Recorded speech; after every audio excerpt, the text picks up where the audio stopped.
Viewers அனைவருக்கும் வணக்கம். இது நம்ம சேனல் க்ரோ எக்ஸ்பர்ட். இந்த வீடியோவில் நம்ம என்ன பார்க்க போகிறோம் அப்படின்னா நிஃப்டி 50யோட final break down last 20 shares பற்றி பார்க்க போகிறோம். இது part 3 of Nifty 50 episode. Part 1 part 2 பார்க்கல அப்படின்னா டிஸ்கிரிப்ஷனில் லிங்க் கொடுத்துருக்கேன். மறக்காமல் பார்ட் 1 அண்ட் பார்ட் 2 பார்த்துருங்க. ஸோ இந்த வீடியோ பொறுத்த வரைக்கும் 20 ஸ்டாக்ஸு 8 டிஃப்ரெண்ட் செக்டார்ஸு அண்ட் மொத்தமாக ஒரு 4 பக்கெட்டில் எந்த ஸ்டாக்கை இப்போ கன்சிடர் பண்ணலாம், ஏதோ வாட்ச் லிஸ்ட்ல வைக்கலாம், எது இப்போ கொஞ்சம் ரிஸ்கியா இருக்குங்கிறத இந்த வீடியோவில் டீட்டெயிலாக பிரேக் டவுன் பண்ண போகிறோம். அந்த 20 ஸ்டாக்ஸுமே 8 செக்டாரில் பிரிஞ்சிருக்கு. அது என்ன 8 செக்டார்னா, ஹெல்த் கேரில் 3 ஸ்டாக்கு, ஃபார்மாவில் 2, ஐடியில் 3, ஆட்டோவில் 2, எஃப்எம்சிஜி 3, இன்சூரன்ஸ் 2, மெட்டல்ஸ் அண்ட் சிமெண்ட்ல 2, ஏவியேஷன்ஸ் அண்ட் ஃபின்டெக்ல மொத்தம் 2. ஸோ ஓவரால் டிஸ்க்ளைமர், இந்த என்டையர் வீடியோவுமே எஜுகேஷனல் பர்பஸ்க்காண்டி மட்டுமே. நாம செபி ரெஜிஸ்டர்ட் அட்வைசர் கிடையாது. ஸோ வித் தட் நோட் நாம அந்த 20 ஸ்டாக்ஸை குயிக்காக பார்த்துடலாம். எட்டர்னல் ஃபர்ஸ்ட் ஸ்டாக்கு கரண்ட் ப்ரைஸ் வந்து சம்வேர் அரௌண்ட் 250 இந்த ரேஞ்சில் ட்ரேட் ஆகிட்டு இருக்கு. ஸோ எட்டர்னலோட பிஇ வந்து 653, extreme PE, pricier compared to peers. இப்போதைக்கு இந்த ஸ்டாக்கை ஸ்கிப் பண்ணுறதே பெட்டராக இருக்கும். ஏன்னா இவங்க பிஸ்னஸ் மாடலுமே இந்த குளோபல் ஜியோபாலிட்டிக்கல் டென்ஷனால பெட்ரோல் ப்ரைஸஸ் எப்படி போகும்னு தெரியல. ஸோ அதனால இவங்க பிஸ்னஸ் மாடல்லையுமே எனக்கு பயங்கர டவுட் இருக்கு. ஆர்எஸ்ஐ வேல்யூ ஹெல்த்தியரா இருக்கு. 52 வீக் லோல இருந்து 25% தான் அப்பர்ல ட்ரேட் ஆயிட்டு இருக்கு. பட் ஆர்ஓஇயுமே ஆர்ஓசியுமே நெகட்டிவா இருக்கு. 1.7% டு 2.6% தான் இருக்கு. ஸோ இப்போதைக்கு இந்த ஸ்டாக்கை ஸ்கிப் பண்ணிடலாம். ஹிண்டல்கோ வந்து மெட்டல்ஸ் அலுமினியம் தான் ப்ரிடாமினன்டான பிஸ்னஸ். ஸோ இதோட பிஇ வந்து 14.74, industry PE 98, cheaper compared to peers. But almost over பாட்டுங்கிற ஜோனை நோக்கி போயிட்டு இருக்கு. ஸோ 52 வீக் ஹையான 1080 தாண்டி 1080 கிட்ட போயிருச்சு. ஸோ இப்போதைக்கு இந்த ஸ்டாக்கை வெயிட் பண்ணி பார்த்தே கன்சிடர் பண்ணுறது பெட்டராக இருக்கும். ஃபண்டமெண்டல்ஸ் என்னவோ ஸ்ட்ராங்காக இருந்தாலும் கூட ஸ்டாக் வந்து 52 வீக் ஹையில் இருக்குது. இந்த டைமில் இதை பர்ச்சேஸ் பண்ணுறது பெட்டராக இருக்காது. ஏன்னா ஆர்ஓஐ நீங்கள் பார்த்தீங்கன்னா வெறும் 9.8% தான் இருக்குது. ஏஷியன் பெயிண்ட்ஸ் பொறுத்த வரைக்கும் இண்டஸ்ட்ரியல் பிஏ விட 59.67 கிட்ட ட்ரேட் ஆகிட்டு இருக்கு. So pricey compared to peers. So இப்போதைக்கு இந்த ஸ்டாக்கை ஸ்கிப் பண்ணுறதே பெட்டராக இருக்கும். ஏன்னா ஸ்டாக் வந்து 52 வீக் லோல இருந்து 41% கிட்ட ஆல்ரெடி அப் ஆயிருச்சு. ஆர்ஓஇ அண்ட் ஆர்ஓசி வந்து 28 to 24 தான் இருக்கு. ஸோ இப்போதைக்கு இந்த ஸ்டாக்கை ஸ்கிப் பண்ணிட்டு கொஞ்சம் காஸ்ட் இறங்கும் போது கன்சிடர் பண்ணுறது பெட்டராக இருக்கும். ஏன்னா ஏஷியன் பெயிண்ட்ஸுக்கு இப்போ நிறைய காம்படிஷன்ஸ் உள்ள வந்துருச்சு. பர்கர் பெயிண்ட்ஸ் இந்த மாதிரி நிறைய ஐட்டம்ஸ் உள்ள வருது. ஸோ ஏஷியன் பெயிண்டோட மார்க்கெட்டை நிறைய பேர் பிடிக்க ட்ரை பண்ணுறாங்க. இது எப்படி போய் முடியுதுன்னு பார்த்துட்டு ஸ்டாக் இன்னுமே இறங்குங்கிறது தான் நிறைய அனலிஸ்டோட ப்ரெடிக்ஷனாகவும் இருக்கு. ஸ்ரீராம் ஃபினான்ஸ் பொறுத்த வரைக்கும் கரண்டா 979 கிட்ட ட்ரேட் ஆகிட்டு இருக்கு. இண்டஸ்ட்ரியல் பிஇயை கம்பேர் பண்ணும்போது ஸ்டாக் பிஇ கம்மியாக தான் இருக்கு, 22.63, cheaper compared to peers. But stock வந்து ஓவரால் இப்போ ஒரு ரேலி நோக்கி போயிட்டு இருக்கு. 52 வீக் ஹையான 1108 கிட்ட ஆல்மோஸ்ட் ட்ரேட் ஆகிரும். 52 வீக் லோல இருந்து 76% கிட்ட இருக்கு. ஆர்ஓஐ அண்ட் ஆர்ஓசி வந்து ரொம்ப சொல்லிக்கிற அளவுக்கு இல்லை, 14.9 அண்ட் 10.7 தான் இருக்கு. In terms of quality point of வியூல ஸ்டாக் வந்து இன்னும் கூட என்ன கேட்டால் ப்ரைஸ் கொஞ்சம் இறங்கும் போது கன்சிடர் பண்ணலாம். ஏன்னா ப்ரைஸ் டு புக் வந்து 2 கிட்ட ட்ரேட் ஆகிட்டு இருக்கு. விப்ரோ ஸ்டாக்கு 198 கிட்ட ஆல்மோஸ்ட் ட்ரேட் ஆகிட்டு இருக்கு. இண்டஸ்ட்ரியல் பிஏ விட 10 டைம்ஸ் கம்மியாக ட்ரேட் ஆகிட்டு இருக்கு. 15.8 தான் ட்ரேட் ஆகுது. ஸோ இந்த ஸ்டாக் வந்து இப்போ ஒரு ஹெல்த்தியரான நோட்டில் இருக்கு. 52 வீக் லோல இருந்து 14% தான் ஜாஸ்தி இருக்கு. ஆர்ஓஇ அண்ட் ஆர்ஓசி வந்து இப்போதைக்கு கம்மியாக இருக்கு. அது இதுக்கு மட்டும் இல்லை, எல்லா ஐடி செக்டார் ஸ்டாக்குமே இப்போதைக்கு ஒரு டிப்பை நோக்கி போயிட்டு இருக்கு. ஏஏ வந்ததுனால இதை ஒரு ஆப்ஷனாக கன்சிடர் பண்ணி என்ன கேட்டால் இந்த ஸ்டாக்கை அக்யூமுலேட் பண்ணுறது பெட்டராக இருக்கும். ஏன்னா கம்பெனி ஸ்டாக் பைபேக் அனௌன்ஸ் பண்ணியிருக்காங்க. ஸோ கம்பெனி ஸ்ட்ராங்காக பிலீவ் பண்ணுறது அவங்க கம்பெனியோட ஸ்டாக் வேல்யூ இதை விட பெட்டராகவே க்ரோ ஆகுங்கிற ஒரு நம்பிக்கை இருக்கு. ஸோ இப்போதைக்கு இந்த ஸ்டாக்கை அக்யூமுலேட் பண்ணுங்க. ஈச்சர் மோட்டார் பொறுத்த வரைக்கும் 7236 கிட்ட ட்ரேட் ஆகிட்டு இருக்கு. இண்டஸ்ட்ரியல் பிஇ விட ஸ்டாக் பிஇ வந்து கம்மியாக தான் இருக்கு, 37.36. ஸோ ஓவரால் வந்து இந்த ஸ்டாக் வந்து ஆர்எஸ்ஐ வேல்யூ 55. ஸோ கன்சிடரபிள் ரேஞ்சில் தான் இருக்கு. பட் ஸ்டாக் 52 வீக் லோல இருந்து 67% கிட்ட ஆல்ரெடி ரைஸ் ஆயிடுச்சு. ஆர்ஓஏ அண்ட் ஆர்ஓசியுமே ஹெல்த்தியராக தான் இருக்கு, 22.2% அண்ட் 26.1% கிட்ட இருக்கு. ஓவரால் இந்த ஸ்டாக் என்ன கேட்டால் ஓவர்லி காஸ்டான ஸ்டாக் ஆயிடுச்சு. ஏன்னா இண்டஸ்ட்ரி பிஇ வந்து 37 இருக்கு. எனக்கு கேட்டால் பிஇ ஒரு 30 இல்லை 25 அந்த ரேஞ்ச் வரும்போது தாராளமாக கன்சிடர் பண்ணிங்கன்னா ஒரு ஃப்ரெஷ் என்ட்ரிக்கு ஒரு நல்ல ஜோனாக இருக்கும். ஆல்ரெடி இந்த ஸ்டாக் நான் வச்சிருக்கேன், பட் அது நான் வச்சிருக்க ப்ரைஸை விட இது கம்மியா இருக்குன்னா அக்யூமுலேட் பண்றதுக்கு ஒரு நல்ல நம்பர்ல தான் இருக்குன்னு சொல்லலாம்.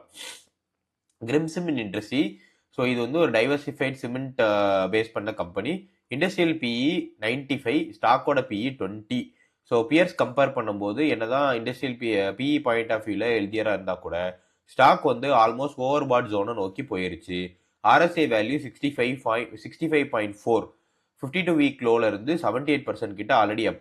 ஆர்ஓஇ அண்ட் ஆர்ஓசிஇ சொல்லிக்கிற அளவுக்கு ரொம்ப பெட்டரான நம்பர்ஸ்ல இல்லைன்னு தான் சொல்லணும். ஆர்ஓசிஇ 5.9, ஆர்ஓஇ வந்து 7.1. ஸோ இப்போதைக்கு இந்த ஸ்டாக்கை ஸ்கிப் பண்ணிக்கிறதே பெட்டரா இருக்கும். SBI life, so SBI life பொறுத்த வரைக்கும் ஸ்டாக்கோட பிஇ வந்து 73.97. ஸோ ஆல்மோஸ்ட் வந்து டாப் எண்டை நோக்கி போயிருச்சு. இப்போதைக்கு இந்த ஸ்டாக்கை ஸ்கிப் பண்ணுறது பெட்டராக இருக்கும். ஏன்னா ஆர்ஓசி வந்து வெறும் 0.6 தான் செக்டார் அட்ஜஸ்ட்மெண்ட் பாயிண்ட் ஆஃப் வியூவில். அண்ட் 52 வீக் லோல இருந்து 37% கிட்ட ஆல்ரெடி அப் ஆயிருச்சு. என்னதான் இந்த ஸ்டாக் வந்து 52 வீக் லோல இருந்து அட்ராக்டிவான ப்ரைஸ் இருந்தாலும் இப்போதைக்கு இந்த பிஇ வேல்யூ வந்து ரொம்ப ப்ரீமியமா இருக்கு. ஸ்கிப் பண்றது பெட்டரா இருக்கும். இண்டிகோ ஸ்டாக் பொறுத்த வரைக்கும் பிஇ வந்து 51, ஸோ டூ காஸ்ட்லி. இப்போதைக்கு இந்த ஸ்டாக்கை ஸ்கிப் பண்ணிடலாம். அண்ட் குறிப்பாக ஜியோ பொலிட்டிக்கல் டென்ஷனால ஏவியேஷன் செக்டாரே ரொம்ப ப்ரெஷர்ல இருக்கு. இந்த பக்கம் இப்போதைக்கு தலை வச்சு படுக்காம இருக்கிறது நல்லது. ஜியோ ஃபினான்ஸ் பொறுத்த வரைக்கும் பிஇ 105, 105ல இருக்கு, ஸ்கிப்டு. ஆர்ஓஇ வந்து வெறும் 1.1% தான். ஸோ இந்த ரேஞ்சில் இந்த ஸ்டாக்குக்குள்ளே என்ட்ரு ஆகாமல் இருக்கிறது பெட்டராக இருக்கும். Too costly. ட்ரெண்ட் பொறுத்த வரைக்கும் நான் தனியாக ஒரு டீட்டெயில் வீடியோ மேக் பண்ணி போட்டிருக்கேன். ஸோ ட்ரெண்ட் வந்து நம்ம கன்சிடர் பண்ணலாமா வேணாமாங்கிறது அந்த ஸ்டாக்ல இருக்கும். From PE point of view இந்த ஸ்டாக் வந்து இப்போதைக்கு ரொம்ப காஸ்ட்லி இருக்கு. ட்ரெண்ட் பற்றி நீங்கள் டீட்டெயிலாக தெரிஞ்சுக்கணும் அப்படின்னா அந்த வீடியோ போய் மறக்காமல் பாருங்கள். அதோட டிஸ்கிரிப்ஷனும் அதோட லிங்கையும் நான் டிஸ்கிரிப்ஷனில் தரேன். ஸோ இப்போதைக்கு ஸ்டாக் பாயிண்ட் ஆஃப் வியூவில் பார்த்தீங்கன்னா நிறைய அனலைஸ் சொல்கிறது ட்ரெண்டோட ப்ராஃபிட் எல்லாமே கன்சாலிடேட் ஆகிட்டு வருது. கொஞ்சம் வெயிட் பண்ணி பார்த்து கன்சிடர் பண்ணுறது பெட்டராக இருக்கும். ட்ரெண்ட் ரொம்ப ப்ரீமியம் ரேஞ்சில் இப்போதைக்கு இருக்குது. ஸ்டாக்கு நீங்கள் ஃப்ரெஷ் என்ட்ரிக்கு இது வந்து நல்ல டைம் கிடையாது. டாடா கெமிக்கல்ஸ் பொறுத்த வரைக்கும் பிஇ 29, ஃப்ரெஷ் என்ட்ரிக்கு என்ன பொறுத்த வரைக்கும் ஒரு நல்ல என்ட்ரி கிடையாது. ஏன்னா இண்டஸ்ட்ரியல் பிஇ விட இது ஜாஸ்தியாக இருக்குது. இப்போதைக்கு இந்த ஸ்டாக்கை ஸ்கிப் பண்ணிக்கலாம். ஆர்ஓஇ வெறும் 8.8% தான் இருக்குது. HDFC லைஃப், இது வந்து HDFC பேங்க் கிடையாது. HDFC லைஃப் பொறுத்த வரைக்கும் பிஇ 67ல இருக்கு. ஸ்கிப் பண்ணுறதே பெட்டராக இருக்கும். ஸ்டாக்கோட கரண்ட் ப்ரைஸ் 608 கிட்ட ட்ரேட் ஆகிட்டு இருக்கு. ஆர்ஓசி 0.6, ஆர்ஓஇ வந்து வெறும் 10.7 தான் இருக்கு. 52 வீக் லோல இருந்து 20% தான் ஜாஸ்தியாக ட்ரேட் ஆகிட்டு இருக்கு. பட் செக்டார் பிஇ பார்க்கும்போது இந்த ஸ்டாக்கோட பிஇ ஆல்மோஸ்ட் 2 டைம்ஸ் இருக்கு. ஸோ இப்போதைக்கு இதை நீங்கள் ஸ்கிப் பண்ணிருங்க. டாடா மோட்டார்ஸ் பொறுத்த வரைக்கும் போத் கமர்ஷியல் அண்ட் பேசஞ்சரோட பிஇ வந்து ரொம்பவே அட்ராக்டிவாக தான் இருக்குன்னு நான் சொல்லணும். அண்ட் இந்த ஸ்டாக்குக்கு நிறைய பொட்டன்ஷியல் இருக்கு. ஒரு 32% ஃப்ரம் 52 வீக் லோல இருந்து ட்ரேட் ஆகிட்டு இருக்கு. உங்களுக்கு தெரிஞ்சிருக்கும் இந்த ஸ்டாக் வந்து ஸ்பிளிட் ஆகி Tata motor commercial, Tata motors passenger vehicle பிரிஞ்சிருச்சு. ஸோ இதோட ஸ்டெபிலிட்டி ஜோன் என்ன பார்த்தீங்கன்னா ஒரு 2 இயர்ஸ்ல இது கொஞ்சம் ஸ்டேபிள் ஆகி ரெண்டுமே இண்டிபெண்டா நல்லா பெர்ஃபார்ம் பண்றதுக்கான வாய்ப்பு இருக்கு. இப்போதைக்கு இவி செக்டார் பாயிண்ட் ஆஃப் வியூல பேசஞ்சர் வெஹிக்கிள் டாடா வந்து நிறையவே இவி ஐடியாஸ் எடுத்துட்டு வராங்க. கமர்ஷியல் வெஹிக்கிளில் ஆல்ரெடி வந்து நம்பர் 1 பொசிஷன் ஹோல்ட் பண்ணுறாங்க. ஸோ இந்த ஸ்டாக் வந்து நீங்கள் தாராளமாக கன்சிடர் பண்ணுங்க. டாடா கன்சியூமர்ஸ் பொறுத்த வரைக்கும் பிஇ வந்து 77.57, ரொம்பவே ஜாஸ்தி ஆயிடுச்சு. ப்ரைஸ் டு புக் பொறுத்த வரைக்கும் 5.62. இப்போதைக்கு இந்த ஸ்டாக்கை வந்து ஸ்கிப் பண்ணிருங்க. ஸோ இந்த ஸ்டாக்குள்ள நம்ம என்ட்ராக வேண்டாம். பிகாஸ் இந்த ஸ்டாக் வந்து 2 ப்ரைஸ் ஆயிருச்சு. ஆர்ஓஇ வெறும் 7.5% தான் இருக்கு. அப்போலோ ஹாஸ்பிட்டல்ஸ் பொறுத்த வரைக்கும் பிஇ வந்து 59, too costly. And also RSI வேல்யூமே 57.3 கிட்ட போயிருச்சு. இந்த ஸ்டாக் வந்து 2 ப்ரைஸ்டு. ஸோ இந்த ஸ்டாக்கை ஸ்கிப் பண்ணுறதே பெட்டராக இருக்கும். நான் ஆல்ரெடி இந்த ஸ்டாக் வச்சிருக்கேன், அக்யூமுலேட் பண்ணலாம் அப்படின்னு நினைக்கிறீங்க அப்படின்னா நீங்கள் வச்சிருக்கிற வேல்யூ கீழே, ஆவரேஜ் வேல்யூ கீழே இந்த நம்பர் இருந்தால் மட்டுமே என்ட்ரு ஆகுங்க. ஃப்ரெஷ் அக்யூமுலேஷனுமே இப்போதைக்கு பண்ண வேண்டாம், ஸ்கிப் பண்ணிருங்க. சிப்லா ஒரு ஃபார்மா கம்பெனி. ஸ்டாக்கோட பிஇ 23.76, 1360 கிட்ட ட்ரேட் ஆகிட்டு இருக்கு. பட் ஒரே ஒரு கேட்ச் என்னன்னா ஸ்டாக் வந்து ஆல்ரெடி ஓவர் பாட் ஜோனை நோக்கி போயிருச்சு. ஸோ இந்த ஸ்டாக்குள்ள ஃப்ரெஷ் என்ட்ரி ஸ்கிப் பண்ணுறது பெட்டராக இருக்கும். என்னதான் பிஇ வந்து இண்டஸ்ட்ரியல் செக்மெண்ட் பிஇ விட கம்மியாக இருந்தாலுமே ஸ்டாக் வந்து ஓவர் பாட் ஜோனை நோக்கி போயிருச்சு ஆர்எஸ்ஐ வேல்யூ பாயிண்ட் ஆஃப் வியூவில். பட் ஆர்ஓஏ அண்ட் ஆர்ஓசி கொஞ்சம் பெட்டரான நம்பர்ஸாக தான் இருக்கு. வெயிட் பண்ணி பார்த்து கன்சிடர் பண்ணுங்க. இன்னும் கூட கொஞ்சம் ட்ராப் ஆச்சுன்னா ஒரு நல்ல அட்ராக்டிவான ப்ரைஸில் ஒரு என்ட்ரி பண்ணுறதுக்கு பெர்ஃபெக்டாக இருக்கும். டாக்டர் ரெட்டி பிஇ வந்து 19.21, ஸ்டாக்கோட RSI வேல்யூ 49.3, நல்ல ப்ரைஸ் ரேஞ்சில் இருக்குது. தாராளமாக என்ட்ரு ஆகுங்க. உங்களுக்கு ஃபார்மா ஸ்டாக் வேணும்னா டாக்டர் ரெட்டி ஒரு நல்ல ஆப்ஷனாக இருக்கும். Max health Care. So Max health Care பொறுத்த வரைக்கும் கரண்ட் ரேட் வந்து 1015 கிட்ட ட்ரேட் ஆகிட்டு இருக்கு. PE 68.57. ஆல்ரெடி ஸ்டாக் வந்து ஓவர் பாட் ஜோனை நோக்கி போயிருச்சு.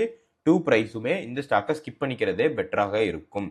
So watch value plus quality பொறுத்த வரைக்கும் Eicher motor, doctor Reddy, Cipla and Hindalco. Momentum leaders பொறுத்த வரைக்கும் Trent, Apollo hospitals and Tata consumer products. Watch லிஸ்ட்டில் வைக்க வேண்டியது Tata motors, Asian paints, Wipro, tech Mahindra, SBI life insurance, Max health care, Shriram finance. இப்போதைக்கு கொஞ்சம் ரிஸ்கியாக இருக்கிறது Zomato Eternal, Jio financial services, HDFC life insurance, IndiGo, கிரிம்சம் இண்டஸ்ட்ரி. இந்த வீடியோ உங்களுக்கு கண்டிப்பாக பிடிச்சிருக்கும் நம்புறேன். இந்த வீடியோ உங்களுக்கு பிடிச்சிருந்துச்சுன்னா லைக் பண்ணிருங்க. மறக்காம நம்ம சேனலை சப்ஸ்கிரைப் பண்ணிருங்க. இந்த வீடியோ உங்க ஃப்ரெண்ட்ஸுக்கு ஷேர் பண்ணுங்க. உங்களுக்கு ஏதாவது ஸ்பெசிஃபிக்காக ஷேர்ஸ் பற்றி தெரிஞ்சுக்கணும்னா கமெண்ட் பண்ணுங்க.